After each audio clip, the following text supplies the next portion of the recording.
Salutare dragilor! Astăzi am pregătit pentru voi o nouă coafură, dar mai întâi de toate, ca de obicei, vreau să vă fac cunoștință, să vă arăt cu ce produse vom lucra. Deci, fixativul Freestyle Spray cu fixare medie, gama Cune numărul 86, spray wax pentru netezire numărul 46, pudra pentru volum numărul 31 și fixatorul cu fixare puternică, fixatorul lichid numărul 97. Deci, efectuăm secționările de la partea de sus, ca și cum mă orientez de la cel mai înalt vârf a sprâncenii, pe diagonal separ până la ceafă. Iată așa. Zigzagul poate fi și mai mărunt și mai mășcat. Important să fie, fiindcă cu ajutorul lui vom crea o textură mai haotică și nu vor fi atât de mult vizibile cărărușile. Aici jos urmează să prindem o codiță. Vom folosi 2 clame și un elastic birotic. Codița trebuie să fie prinsă la maximum jos. Iată așa.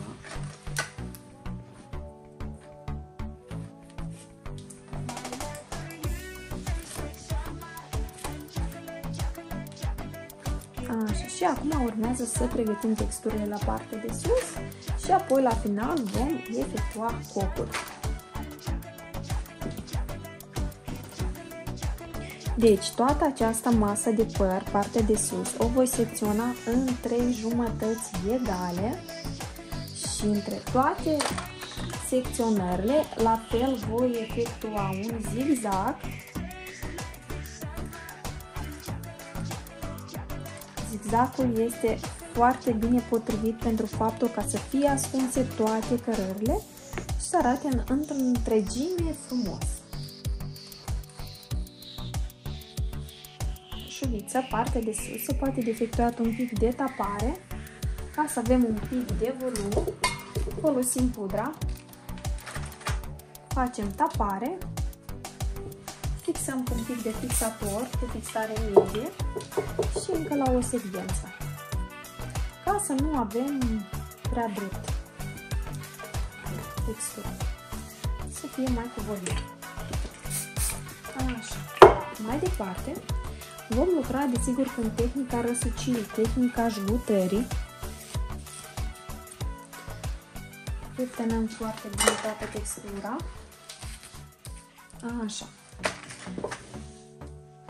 Și vom începe procesul. Deci, fiindcă aceasta la noi este șuvița de pe centru, răsucirea o faceți în oricare direcție, fiindcă cele de pe părțile laterale vor fi în parte opusă. Așa că nu contează în ce direcție vom răsuci. Ce contează? Să pulverizăm cu ceară și să netezim bine textura ca să avem o șuviță curată. Voi răsuci într-o direcție și iau următoarea secvență de păr, care la fel trebuie netezită cu ceară. Și uitați-vă, la fel continuu să răsucesc și tot așa continuu să adaug iarăși păr.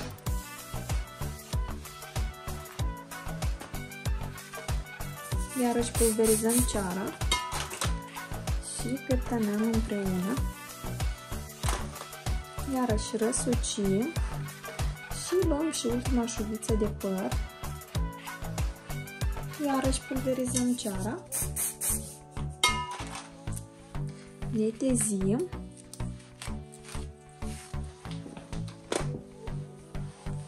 și răsucim.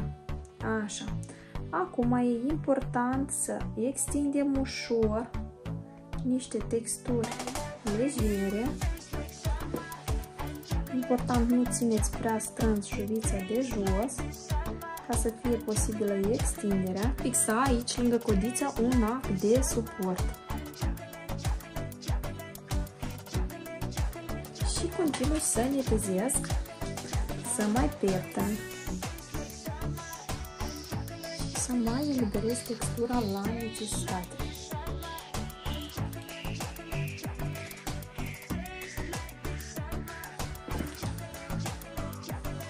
Așa.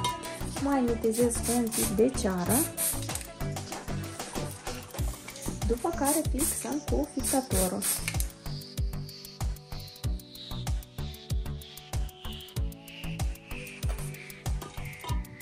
Așa. Cu următoarea șuviță continuăm și această șuviță la fel o voi răsuci în direcția dată, cu toate că s-ar putea și invers de făcut răsucirea, însă voi face în partea asta direcția. Aici iarăși la începutul zonei acestei de păr voi efectua un pic de tapare pentru volum.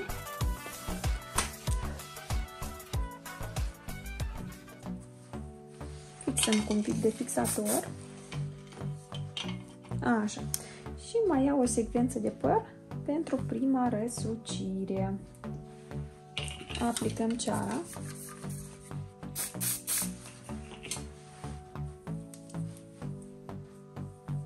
Netezim. Așa. Efectuez răsucirea și adaug iarăși o bucată de păr. Așa, pulverizez ceara, peptăn și netezesc, le răsucesc împreună pe ambele și iarăși mai adaug păr.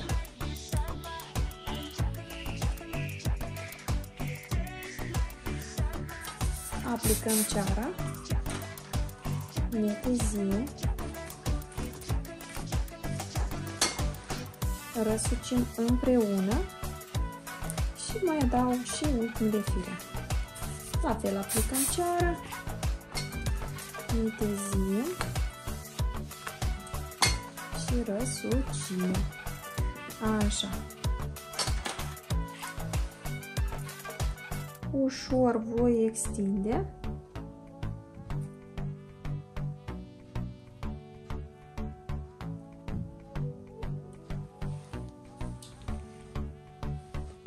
Și iarăși voi fixa aici un act de suport. Așa. Fixăm cu fixator.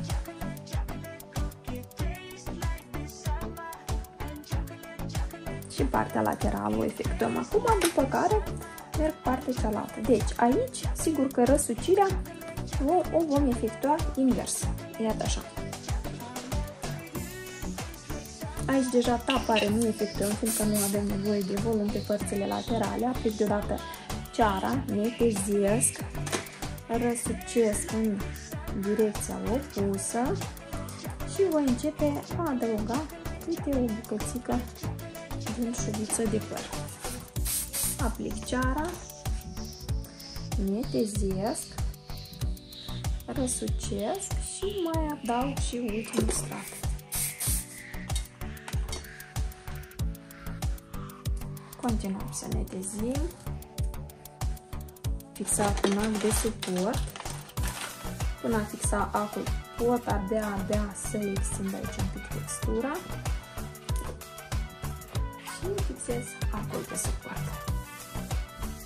La fel am aranjat și partea opusă, după care iarăși voi prinde toate aceste șuvițe de păr iarăși cu ajutorul la un elastic.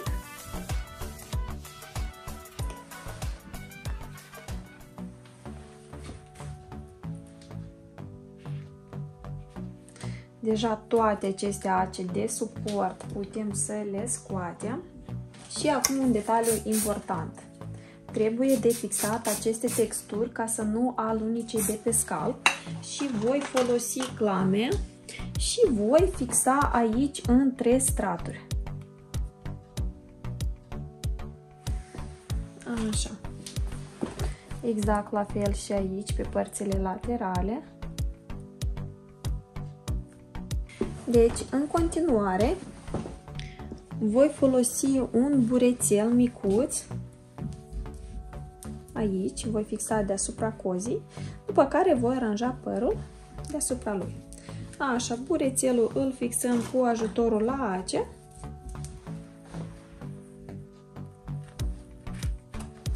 Cu ajutorul la ace și clame.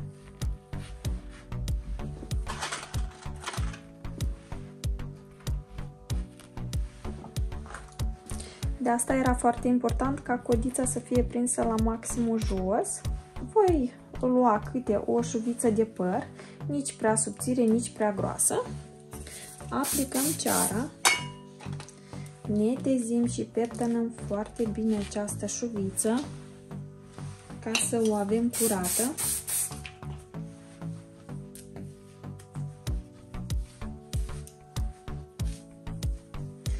Așa, și vom începe răsucirea.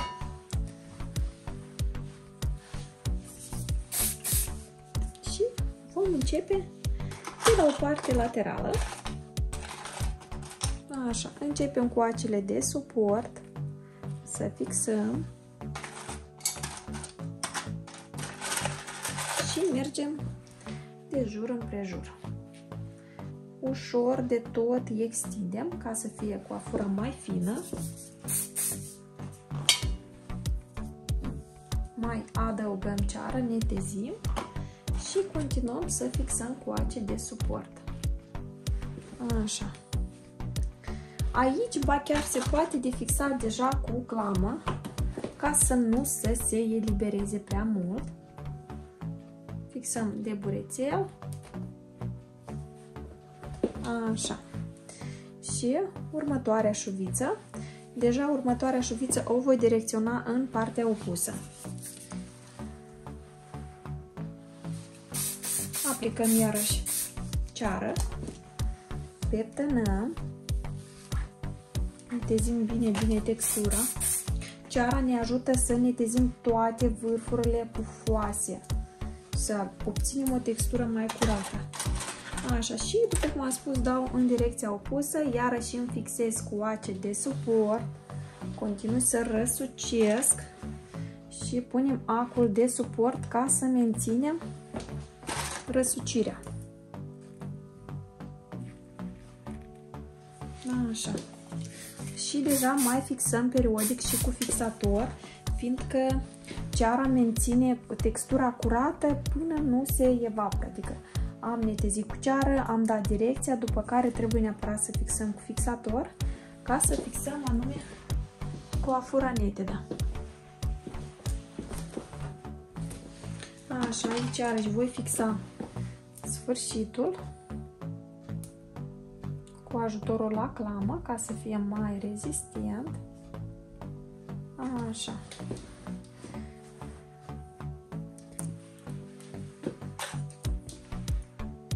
Deci direcționările pot fi foarte diverse la șuvițe, în funcție de ce doriți voi să obțineți.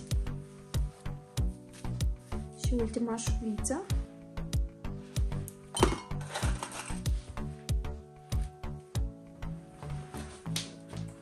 Iată, așa o răsucim și obținem ceea de ce avem nevoie.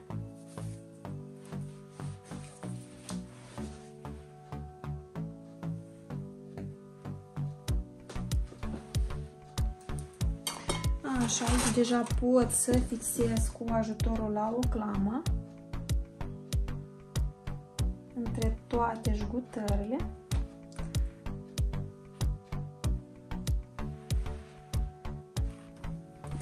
Așa, toate aceste vârfuri le voi folosi pentru a face niște unduleuri legere, cu toate că s-ar putea și de prins. Prelucrăm cu fixator.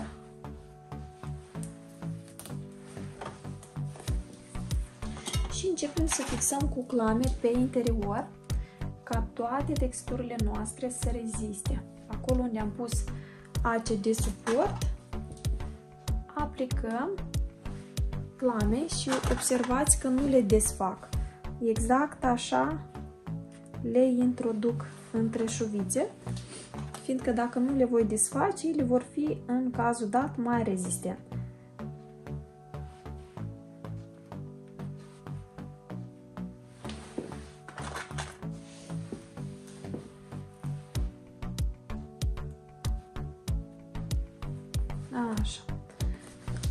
Aveți grijă să fixați absolut toate răsucirile. Pe locuri unde este posibil, puteți chiar să folosiți acul. Acul care a fost de suport, să-l folosiți ca elementul de fixare. Așa.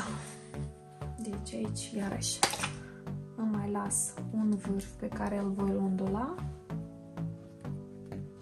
Restul deja dau pe desubt la coc. Și fixez acolo.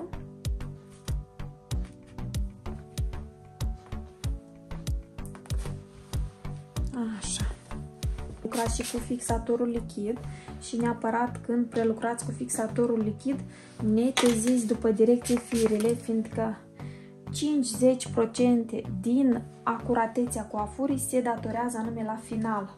Atunci când prelucrați bine cu fixatorul lichid și dați firele după direcția în care a fost aranjată textura, la foarte fin vârfurile.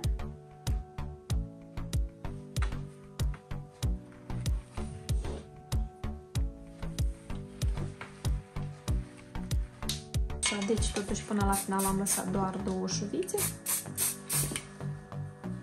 să nu fie prea încărcată cu forme. Și asta e tot.